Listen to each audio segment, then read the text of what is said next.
Hello there, this is Seraphim17 once again, bringing you my very first video guide on my channel there. The first of many to come, hopefully. And this one is the second DLC for Alan Wake. It's titled The Writer, and it's an interesting piece of content. I really liked Alan Wake. It was one of those games that I've been waiting for a long time, purely because I enjoyed Max Payne so very much. Because I mean, Max Payne was one of the most influential games I've ever played. Because at the time, that shit was crazy, man. Everything about it was stellar, from the storytelling to the action. It was just a really fantastic game. And if you've not tried it, it might not have aged as well, but I'd definitely say go back and check it out, because that shit, it revolutionized the bullet time that we saw in the Matrix in gaming, and it's a feature that's now been taken and used pretty much everywhere. I mean, any first-person shooter that's even remotely science fiction these days has generally got that gimmick in it. So let's have a look at this.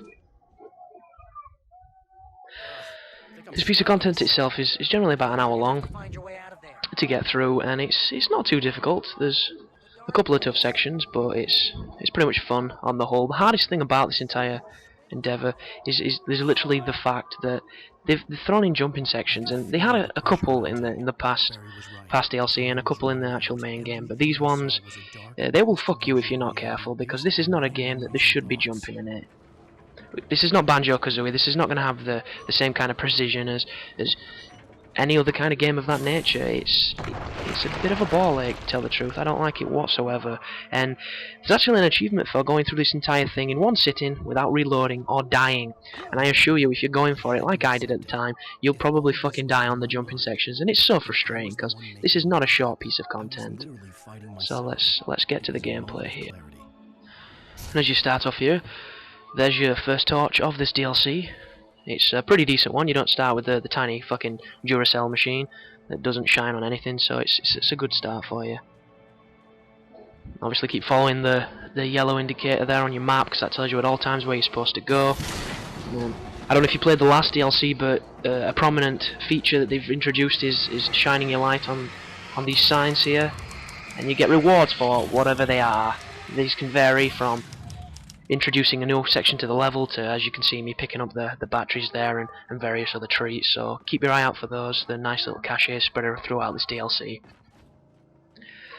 Another couple of things to note here is, as you can tell, the camera's looking over my left shoulder, and I've played a lot of third-person shooters in my time playing games, and it bugs my tits off when it's centered on the wrong side. But on this game, you can push the analog in, I think it's the right stick, and it will flip the shoulder. And it's a feature that Alan Wake uses quite, I wouldn't say well, because it annoyed me quite a lot in the game, but it actually takes your preference of where you turn the camera and makes it the preference of where you're aiming from, so where the camera sits. And a lot of the time you're swinging it left, so it puts it over the left shoulder. And I don't play games like that, I play it on the right, so I always flip. And here you can see, just got the pump action there, your first real weapon of the DLC. And we're entering the spooky garden maze, and I go left here because I go left in everything. It branches from me being a complete fanboy of a series called Vampire Hunter D, and his left hand is a parasite, so it's kind of like the rule of thumb. And there would have been a collectible there if I'd not already picked it up, so if you're not interested, go right straight away. But if you're looking for the achievement for the collectibles, then you've got to go left. The first thing I will note is this is not a collectible guide at all. This is me running through this and showing you how to do it, how not to do it, a couple of tips and tricks, and if you're going for the achievement for doing it in one run, as I mentioned earlier, you will get it if you follow these steps. And it's worth 50 G, so for the achievement whores out there, it's a pretty big goal. So there's a bit more humour from Alan Wake with Barry, this anonymous sidekick who's always got something witty to say. That means he's just about caught up with you. Now, the reason why I'm looking around this area instead of going straight to the gate is because I've not actually played Alan Wake in a while. This project was a break in between Call of Duty, because I decided I'd do something a little different. And this is your first real sequence where you have to fight. And the first time I played through this DLC, I actually died on this part, which is pretty fucking ridiculous, but it's because I placed myself in the wrong area. I picked a spot where I thought I was safe, and because I didn't know any better, I wasn't. It was a spawn area, so best thing to do is grab as much ammo as you can and then back yourself up against this gate here where you came in, because they're going to come thick and they're going to come fast, and there's quite a few of them. Also, the difficulty ramps up on these DLCs because you don't select it from the start. It's a set difficulty, and you'll find that the game throws different combinations of enemies at you, which can make it an arsehole at times. It can actually make it harder than Nightmare difficulty because you didn't have to fight dudes when you had fucking birds coming at you. And I mean, just look at that. There's like 6 dudes on that roof. That was pretty much the end of the game on Alan Wake. You didn't do that anywhere else, aside from a few set pieces. And this shit's quite prevalent, so just hit him with your torch, take the shield off, and then clean him up with the pistol. Another thing I'd say is don't be afraid to shoot your gun, obviously. There's a ton of ammo there. And same with the batteries. You're going to get a lot of batteries in this DLC, so don't be afraid to pump a few of those in if you're getting a bit close. That arsehole hits me with his fucking scythe like it's Children of the Corn. And obviously, if you shoot there we go, with the light, that will destroy a ton of them if you can time it right. And especially when these big bastards are coming, because they're pretty stubborn with their axes. And there we go, taking those dudes out. Obviously, situational awareness is another key thing with this game, because even though you can't see them, there's probably some dudes coming from your other flanks. You should always check your sides, like I do there. And this fisherman dude nearly catches me, but that's what you get, boy. Good night. And that marks the end of the first real gunfight. Another thing worth noting on Alan Wake, if you're new to it and you're running straight into the DLCs, is there's actually an audio cue that tells you that no more dudes are around. It's a nice little sound, similar to the Gears of War, Bell, and various other third-person shooters. And also, there's a sound that tells you when enemies are going to spawn if you don't push forward, and it's a growing wind. So if you ever hear the growing wind, especially when you're out in the forests, it means that you're not safe, and they will spawn around you, so be very careful of that, because these DLCs are fucking overrun with crazy spawns, and you're going to see me in a short while get nearly dicked because I pushed the spawn a little too quickly, and the big axe bastards spawn into an attacking animation that literally hits me. And I can't dodge it, so be careful of that. And on this section I aim at these because it's kind of an instinct when I play this game, but it does get taken out in a moment by Zane, so you don't have to waste your batteries. It'll do it itself.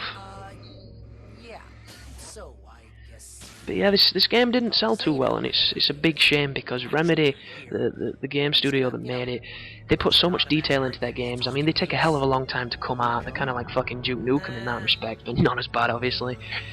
And when they do come out, there's so many little details that people don't even see because they just focus on the fact that it's very similar or it's only got a few gimmicks and things like that. But there is a genuinely interesting and beautiful game that lies within this, and I think a lot of people overlook it for your Twitch shooters and your go kill some dudes online kind of mentality.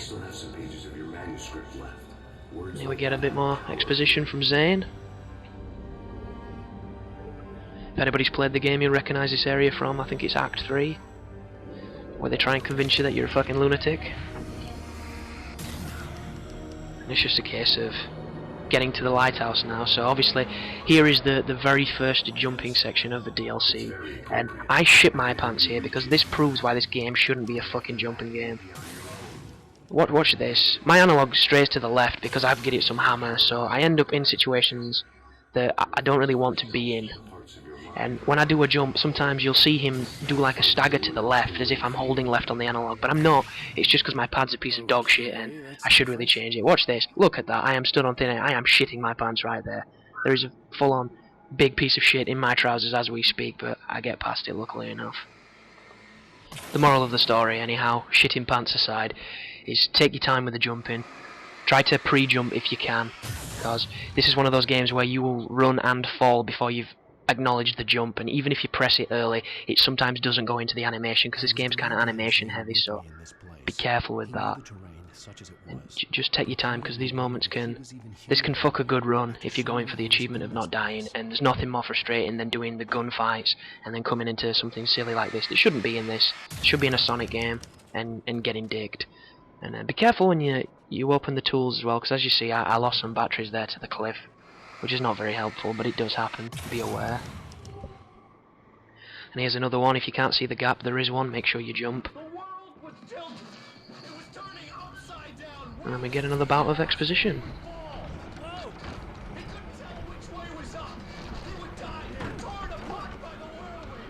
And I'm not too sure if these can land on you and actually hurt you, but if it's anything like Max Payne, I would say yes.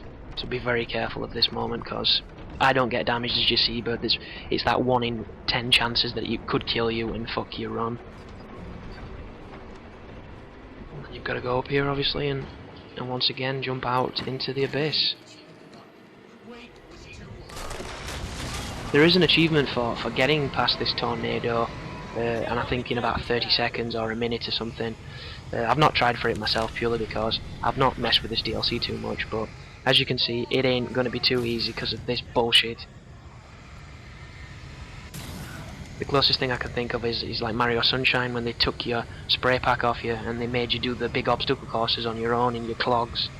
Never a fun experience, especially towards the end, because that game got batshit crazy. But once again, time your jumps, don't get too eager or you will die. This game's pretty unmerciless about that kind of stuff. And watch out for this dickhead, because he nearly gets me.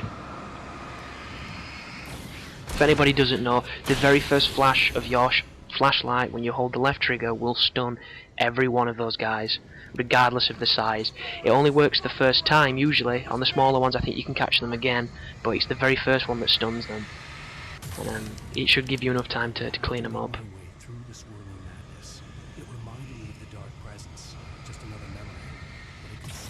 On the flip side as well, if you're not going for the no death achievement, the DLC is pretty standard, because as you can see, the checkpoints are popping up every so many seconds. Look at that, my goodness, that's an aneurysm, that. I'll be losing my hair with moments like that. And then I think this is the last section of it once you climb up this ladder. So, just looking at what we've seen in these first 11 minutes here, we've seen 1 real gunfight and 2 bouts of ridiculous jumping. I mean, I would prefer storyline to any of the above, but I would prefer gunplay to this kind of shit, because as nice as it looks and as great as it probably looked on like a whiteboard when they were having a developer meeting, it's not so fun when they've got such a strict achievement with it. Not so fun when, like I said, the animation heavy dude wants to walk off the edge a lot, so just be very careful. And once again, time your jumps well, and just be careful. Look, I mean, look, that's the example. My pad pulled to the left then. By this time, my trousers are probably full, because that's some scary shit, that. And I actually forget right now that there is a flaw to this. I thought if I fell I would die, so I tried shooting that down as like a platform, but you don't have to. I'm just a retard in that respect. So just take it slow, pick up the shit the game provides you with, and it should be cool run-ins.